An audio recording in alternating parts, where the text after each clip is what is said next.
موت کے بعد مختلف اعمال کا انجام انسان دیکھتا ہے۔ دنیا میں بعض دفعہ اللہ رب العزت پردہ پوشی فرماتے ہیں تو انسان مختلف اعمال کرتا رہتا ہے، لیکن اس کا انجام اور نتیجہ انسان نہیں دیکھتا، یا دیکھتا ہے تو محسوس نہیں کرتا۔ لیکن موت کے بعد انسان بڑے اچھے اور واضح طریقے سے محسوس کر لے گا کہ فلاں عمل کا کیا نتیجہ ہے اور فلاں عمل کا کیا انجام ہے۔ تو ان اعمال میں سے ایک عمل خودکشی ہے۔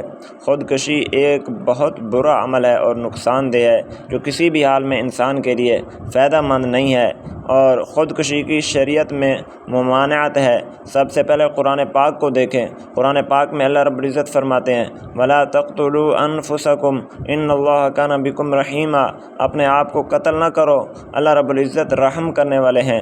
بعض دفعہ انسان حالات سے تنگ ہو کر، بیماریوں سے تنگ ہو کر اپنے آپ کو قتل کرنے کی سوچ لیتا ہے، جبکہ اللہ کے رحم کی طرف متوجہ نہیں ہوتا، اللہ کا کرم حاصل کرنے کی طرف متوجہ نہیں ہوتا۔ تو یہی بات اللہ تعالیٰ سمجھا رہے ہیں کہ جب مشکلات کا حل ہم نے اتارا ہے، جب ہماری صفت رحیم ہے، جب ہماری صفت کریم ہے، تو ہماری ان صفات سے فائدہ اٹھائیے۔ ہم نے جو حل اتارا وہ استغفار کی شکل میں ان پریشانیوں کے لیے، تو وہ استغفار کر کے پریشانیوں کا حل حاصل کیجئے، نہ یہ کہ اپنے آپ کو قتل کر دیجئے۔ تو اللہ رب العزت نے وضاحت کے ساتھ منع فرمایا، اور دوسری جگہ فرمایا وَلَا تُلْقُوا بِأَيْدِيكُمْ إِلَى التَّهْلُكَةِ، اپنے ہاتھوں اپنے آپ کو ہلاکت میں نہ ڈالو۔ اور خودکشی کرنے والے کے لیے ایک لمبی سزا اللہ رب العزت نے تجویز فرمائی ہے، کہ بعض دفعہ آدمی سمجھتا ہے کہ میں خودکشی کر کے شاید موجودہ مسائل سے چھٹکارا حاصل کر لوں گا، شاید میں موجودہ بیماری سے چھٹکارا حاصل کر لوں گا، جبکہ اس کی سزا یہ ہے کہ اس نے ایک جان کو مارا۔ وہ سمجھتا تھا کہ شاید یہ جان میری جان ہے، حالانکہ یہ جان اس کی جان بعد میں ہے۔ یہ روح اور جان اللہ رب العزت کی پہلے ہے۔ اللہ رب العزت نے اسے یہ جان اور یہ روح عطا کی تھی، اور اس نے اس کی ناقدری کی تھی۔ تو اللہ رب العزت اس ناقدری پر سزا یہ دیں گے کہ موت کے بعد اس کو ہمیشہ وہی سزا ملتی رہے گی۔ مثال کے طور پر کسی نے اپنے آپ کو پہاڑ سے گرایا اور گرتے گرتے اپنے آپ کو قتل کر دیا، وہ مارا گیا، تو موت کے بعد اس کو سزا یہ ملے گی کہ اس کو بار بار پہاڑ پر چڑھا کر گرایا جائے گا تاکہ یہ اذیت برداشت کرتا رہے۔ کسی نے اپنے گلے کے اندر رسی ڈال لی اور اس کا دم گھٹ گیا اور وہ مر گیا، تو اس کے لیے سزا یہی ہوگی۔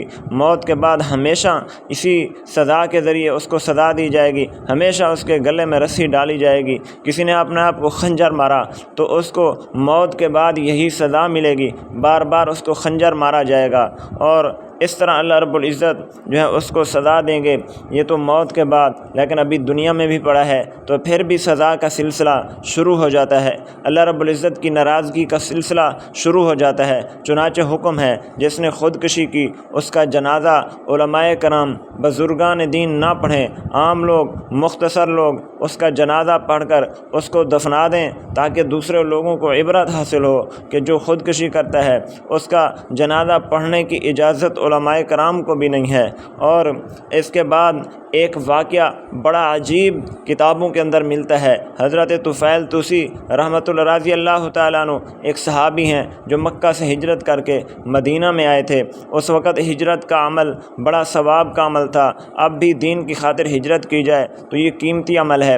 چنانچہ نبی کریم صلی اللہ علیہ وسلم کے واسطے انہوں نے اپنا گھر بار چھوڑ کر مکہ سے ہجرت کر کے مدینہ تشریف لائے۔ حضرت طفیل رضی اللہ تعالیٰ عنہ کے ساتھ ایک دوسرا آدمی بھی، وہ بھی نبی کریم صلی اللہ علیہ وسلم اور اسلام کے واسطے اس نے بھی ہجرت کی، اس نے بھی اپنا گھر بار چھوڑا اور مدینہ آ گیا۔ جب مدینہ آیا تو حضرت طفیل رضی اللہ تعالیٰ عنہ کا یہ ساتھی بیمار پڑ گیا۔ بیماری سے تنگ آ کر اس نے فیصلہ کیا کہ میں اپنے آپ کو قتل کر دوں تاکہ اس بیماری سے جان چھوٹ جائے۔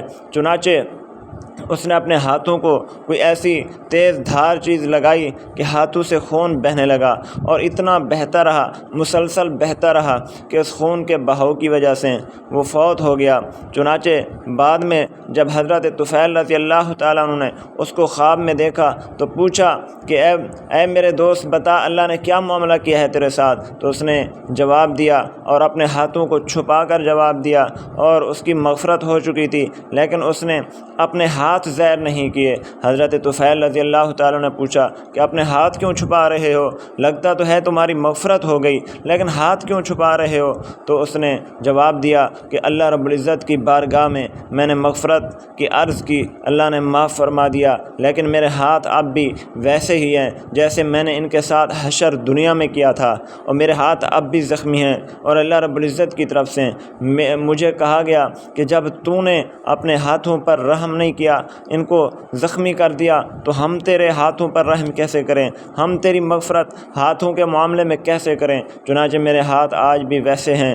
تو اللہ رب العزت نے ایک انجام دکھایا ہے رسول پاک صلی اللہ علیہ وسلم کو۔ جب حضرت طفیل رضی اللہ تعالیٰ عنہ نے یہ سارا قصہ سنایا تو آپ نے فرمایا واقعتاً یہ خودکشی کا برے عمل کا یہ برا نتیجہ ہے۔ تو آپ نے دعا کی، چونکہ وہ مہاجر تھا، دین اسلام کی خاطر ہجرت کر کے آیا تھا، تو آپ صلی اللہ علیہ وسلم نے دعا کی کہ اللہ تعالیٰ اس کے ہاتھوں کی مغفرت فرمائیں۔ تو بہرحال یہ ایک بھیانک انجام ہے خودکشی کا، تو اس سے انسان کو فائدہ نہیں ہوتا، نقصان ہی نقصان ہوتا ہے۔ اور دوسرا ایک برا عمل جس کا برا انجام پورے ملک کو اپنی آگ کی لپیٹ میں لے رکھا ہے، وہ سود کا معاملہ ہے۔ یہ بھی ایک برا عمل ہے جس کا انجام کبھی بھی اچھا نہیں ہو سکتا، برا ہی ہوگا۔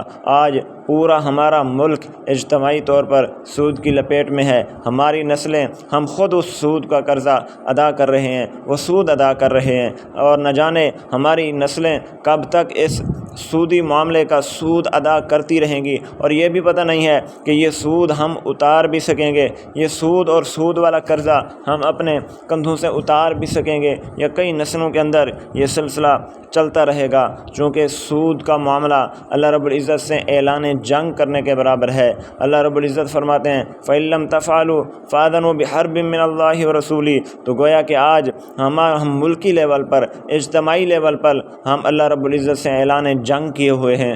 تو جب اس طرح کے حالات ہوں کہ خود اللہ رب العزت سے جنگ والے اعمال ہم کریں، تو ہمیں کس طرح سکون حاصل ہو سکے گا؟ ہمیں کس طرح مہنگائی ختم ہو سکے گی؟